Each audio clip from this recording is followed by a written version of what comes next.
Kita beralih ke informasi selanjutnya, pemirsa. Pembatasan pembelian solar bersubsidi ternyata berdampak cukup keras terhadap masyarakat.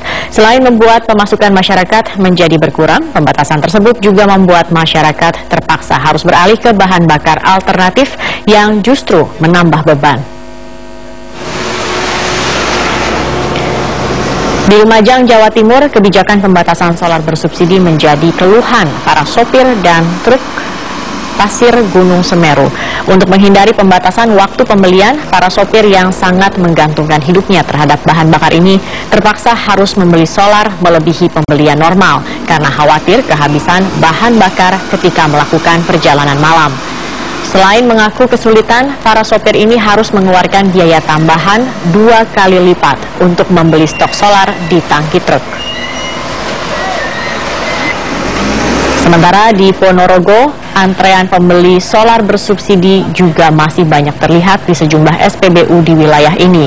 Pembatasan solar bersubsidi juga berdampak terhadap para petani yang turut mengantre di sejumlah SPBU. Akibat pembatasan yang baru berlaku sejak 5 hari lalu, masyarakat Ponorogo yang hampir seluruhnya berprofesi sebagai petani ini terpaksa menggunakan bahan bakar alternatif, yaitu jenis premium untuk mesin pengairan sawah mereka. Meski dengan biaya lebih mahal, alternatif ini terpaksa mereka pilih mengingat musim tanam padi sudah mulai berjalan.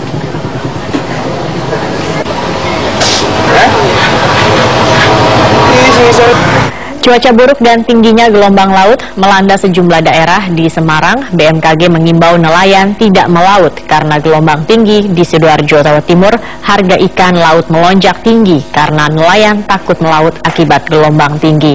Sementara di Lamongan, nelayan juga terpaksa menyandarkan perahunya karena angin kencang. Di Semarang, cuaca ekstrim di perairan Laut Jawa tersebut terjadi dalam beberapa hari terakhir. Cuaca buruk ini ditandai dengan naiknya gelombang air laut mencapai 2,5 hingga 4 meter yang terjadi di sepanjang perairan Laut Jawa. BMKG Maritim Semarang mengimbau kepada para nelayan di wilayah Pantura, Jawa untuk lebih waspada dan menyarankan agar kapal berukuran kecil dan sedang untuk tidak berlayar hingga cuaca kembali normal.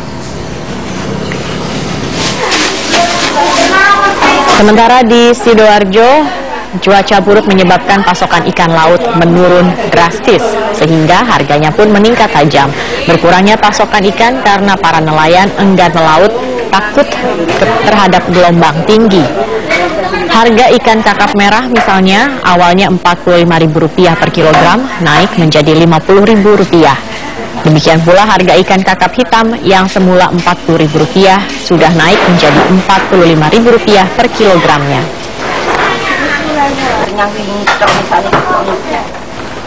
Sementara di Lamongan, Jawa Timur, ribuan nelayan di Desa Kranji, Kecamatan Paciran, Pantura tidak berani melaut untuk menangkap ikan karena angin kencang dan gelombang tinggi. Akibatnya para nelayan ini harus menganggur dan terpaksa kehilangan mata pencahariannya dalam beberapa hari ini hingga cuaca buruk, angin kencang dan ombak besar selesai.